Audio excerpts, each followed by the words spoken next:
All right. Number 2 is, what's your opinion on the number of Google sites to use for each account? Is there a limit to how many you place on each one? I think Peter Drew mentioned using 8 before moving on. Yeah. I typically don't have more than, a couple to up to 8. If I'm using Peter Drew's Google Sites generator software, then that specifically, yes, I'll use 8 Google sites, or I'll use a Google site with 8 pages, which is what he recommends.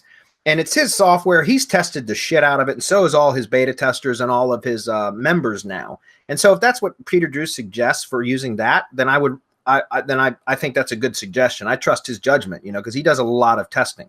So, but as far as the methods that, like for RYS methods, I'll leave that one to Marco. But typically for my RYS drive stacks that contain a Google site, which all of them do, I think it should be standard operating procedure. When you buy a drive stack, you buy the add-on GMB, or excuse me, the Google site, G site, right? Because to me, it's really an incomplete. The way I look at it is I use the Google site as like the linchpin of all of for the drive stack. For like that's the main point that I drive all the relevancy from the drive files to the Google site, and then I use the Google site to push relevancy to wherever I want. Right. And that's, so again, I think those should be the same. As far as that, typically I'll only have the one Google site in that drive stack account. But, typically, like I said, I usually don't have more than 8, and I usually only have between like 2 to 4 really in any one account. But Marco, what are your thoughts? I don't know anything about Peter Drew to comment. I can only comment on what I do. Okay. And it's one main stack with the script plus G site. I mean, you're killing half the power or more if you don't push the all of that power to the G site and then that power to wherever it needs to go. It defeats the purpose of everything that we do if there's no companion G site. Now, right.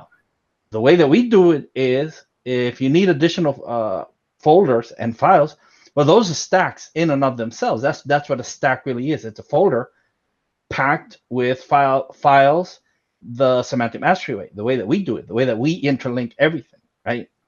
The way that it's done is really time consuming, and that's why you'll see that most other people will not go the lengths that we go to interlink everything and to give everything the power that it needs. The only thing is that the script takes up a lot of resources. If you install the script in more than one folder, Google is going to kill your G site immediately. I mean, no question. We see it time after time after time after time.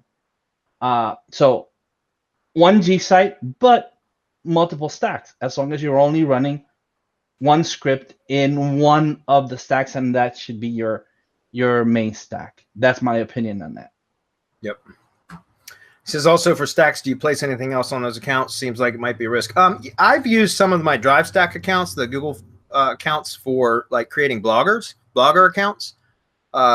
Is like another syndication point and things like that. So I mean, typically I don't see there is a bit of a risk because but I mean, I don't think I've ever had a drive stack terminated, like de-indexed or terminated from Google. I don't think I've ever lost a Google account that was specific for just a drive stack. So what Marco says is true about the script, and I've had that occur, but not when I'm just doing what Marco said, which is and in fact, a lot of the Google sites that I end up with the drive stacks, like I don't even sometimes use the scripts on them. Like it's just everything is static once it's built out. And again, I haven't had any issues with that whatsoever. The only time I've ever had a drive stack account terminated is when, like Marco said, I've had when the script overburdened the servers and then they terminated that. They killed it. But other than that, I've got drive stacks that, especially the early ones that I did, that are because I built a few myself originally that were a bit like spammy, and they're still live today. And so I really haven't had any issues. What do you say, Marco? Yeah, the only time that we've had issues, that we've had stuff killed off, is when we overburden Google. Google doesn't like leeches using their resources for free. If you pay them now, you can get away with a whole lot of stuff. If you go through their API, you can get away with a whole lot of stuff. If you go through G Suite, you can get away with a whole lot of stuff. But if you're starting off free, don't overburden Google. You could do other stuff in there. There's no reason why. And as a matter of fact, it helps to validate. Again, you mentioned identity, but not only the identity, the entity. The entity is alive and well, and it's a living organism within this the Gmail ecosystem. Let's call it, right. Yeah. So yeah, that's what I would say. Okay, great question, Jim. You, as always, man. He's always posting really good questions. Still. Hey, something else to throw in there, Bradley? I'm sorry? I was going to throw something in there also. I think Please. people lose sight of just the fact that Google, they developed Drive and the Google Sites and all that stuff to be used by just your standard everyday people. We're just using it in a different manner, but we forget that Drive is used a ton at all the universities and the high schools and all over the country, at least in the States.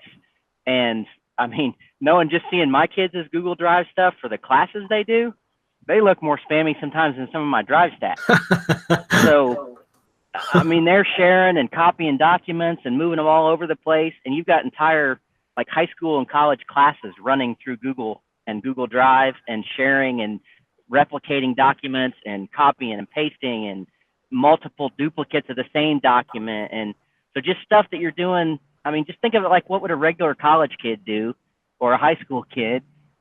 You know, if you're just making a bunch of documents and folders and sharing them and stuff like that, I mean, you're basically hiding in plain sight.